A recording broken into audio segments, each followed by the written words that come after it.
চাচা আসসালামু আলাইকুম। চাচা এটা কত চাইতেছেন? এটা 190। 190। এটা কয় দাঁত? সমান হয়ে গেছে। সমান হয়ে গেছে না? এটা কোন জায়গা থেকে আনছেন? এটা হলো আপনার কালিয়াকোট থেকে। কালিয়াকোট। নিজে পালেন না কিনে আনছেন? কিনে আনছেন না? কত হলে ছাড়বেন এটা? এটা আপনার 170 হলে ছাড়াম। 170 হলে ছাড়বেন। এটা কয় মন হইব? এটা আপনার 6 মণ হইব। 6 মন। দেখেন এখানে 6 মন একটা মহিষ 170 হলে ছাড়বো। তো আপনারা যারা এই বাজারে এসে মহিষ, ছাগল, গরু কিনতে চান এই বাজারে আসবেন। এখানে অনেক মহিষ আছে, দেখেন আশেপাশে ওই সাইডটা দেখেন, আপনার আশেপাশে অনেক মহিষ আছে, কিন্তু এখানে খরিদ্দার কম নাকি চাচা? আজকে কম। আর এমনি তো প্রতি হাটে আপনি এই গরু আছেন না?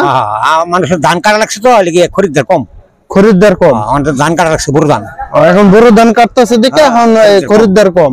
আপনি কটা মহিষ আনছিলেন? আমরা মহিষ আনছি টোটাল 32টা। 32টা। কটা বেচছেন? বুধা ভাই বিয়েছে, বুধা 16টা। 16টা বেচছে। মাশাআল্লাহ, উনি 32টা আনছে, 16টা বেচছে।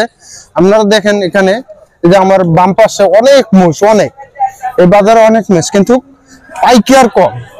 যারা আপনারা মানে এই বাজারে যারা মহিষ কিনতে চান খুব সীমিত দামের ভিতরে এই বাজারে মহিষ, গরু, ছাগল কিনতে পারবেন, কিন্তু দুঃখের বিষয় এই বাজারে পাইকার কম। খরিদ্দাররা যারা মহিষ আনছে তারা মাথা হাত দিয়ে বয়ে রয়েছে।